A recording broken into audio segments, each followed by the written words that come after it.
ఒక కుర్రవాడు వచ్చాడు.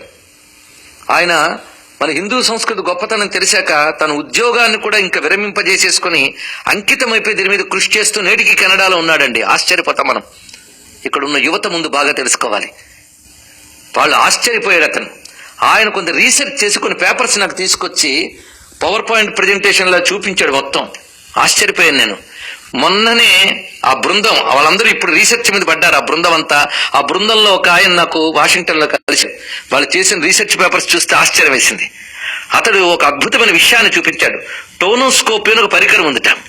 ఈ టోనోస్కోపీ పరికరంతో ఏదైనా ఒక సౌండ్ అంటే అదొక ఫారం తీసుకుంటుందిటండి. ఆ ఫారం ని మీరు కంప్యూటర్కి అటాచ్ చేస్తే ఆ సౌండ్ ఒక ఫారం తీసుకోవడం చూపిస్తుందిట. దాంతో ఒక ముఖర్జీ అని ఒక ఆయన కెనడాలో ఒక రీసెర్చ్ చేశాడు. అది తన కంప్యూటర్కి అనుసంధానం చేసి సహస్రనామాలు చదివేట. మొత్తం సహస్రనామం చదివాక అది తీసుకున్న ఫార్మ్ వాళ్ళ కంప్యూటర్ అవుట్పుట్ లో చూస్తే శ్రీచక్రం వచ్చిందండి. మొత్తం ఆశ్చర్యం వేస్తుంది. అంటే సహస్రనామాలు పఠిస్తూ ఉంటేనే మనకు తెలియకుండా శ్రీచక్రం ఆవిర్భవిస్తోంది చుట్టూ. ఇప్పుడు తెలిసిందా ఎందుకు జాగ్రత్తగా చదవాలన్నారో?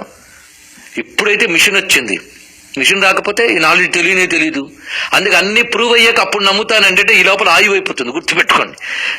ఋషులు చెప్పారని చేస్తూ ఉంటే ఈ జనరేషన్స్ కాకపోతే నెక్స్ట్ జనరేషన్స్ అని ప్రూవ్ చేస్తాయి. ఈ లోపల మొత్తం నష్టపోతావు. ఎందుకంటే మన బ్రెయిన్కి చాలా లిమిటేషన్స్ ఉన్నాయి. ఇది తెలుసు. అన్ని వాటు దొరకవు. చచ్చినట్టు తపస్సు చేయాల్సిందే. ఇది గుర్తుపెట్టుకోవాల్సిన మహావిషయం. ఇంకో ప్రయోగం చేసేట దాని మీద ఆయన. ఎందుకంటే సైంటిస్ట్ ఆయన ముఖర్జీ. ఆయన ఒక పని చేశాడు. ఇదంతా పుస్తకంగా రాసి పెట్టాడండి. ఆ పేపర్స్ స్వయంగా చూసి మాట్లాడుతున్నాం. ఒక సాలిడ్ ఫారం మనం తీసుకుంటే అందులో అనేక అణువులు కలిసి ఉంటాయట. అలాగా ఒక యాపిల్ ముక్క లోపల ఏ అణువులు ఎలా చొచ్చుకుపోతాయో తీసుకుని అణువులు చొచ్చుకుపోయిన దాని ఒక సాలిడ్ ఫారం యాపిల్ ముక్కగా చూసి, అలాగా శ్రీచక్రంలో కూడా త్రికోణాలు చొచ్చుకుని ఉంటాయి.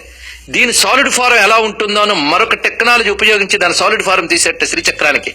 సరిగ్గా దాని సాలిడ్ ఫారం వచ్చిన తర్వాత ఫారం అది ఎలా అంటే చేతిలో చెరకు విల్లు, పువ్వుల బాణాలు, పాశాంకుశాలు పట్టుకుని అమ్మవారు కనబడ్డారండి. ఇప్పుడు చెప్పండి. అంటే మంత్రం సౌండ్ యంత్రమైంది, యంత్రం విగ్రహమైంది. చూసారా? ఇది రహస్యం. ఈ రహస్యం ఇప్పుడు మిషన్లు కొంత తెలుసుకున్నాయి. అప్పుడు ఋషులు అంతా తెలుసుకున్నారు. ఎందుకంటే భౌతికంగా భగవంతుని రుజువు చేయాలనుకోవడమే ముందు తప్పు. ఎందుకంటే సూక్ష్మమైన శక్తి మనం పట్టలేం. అయ్యా ప్రాణం ఉందా మీకు అంటే ఎవడు చెప్పగలండి? బుద్ధి ఉందా అని అడుగుతాం. చూపిస్తారా? బుద్ధిని ప్రాణాన్ని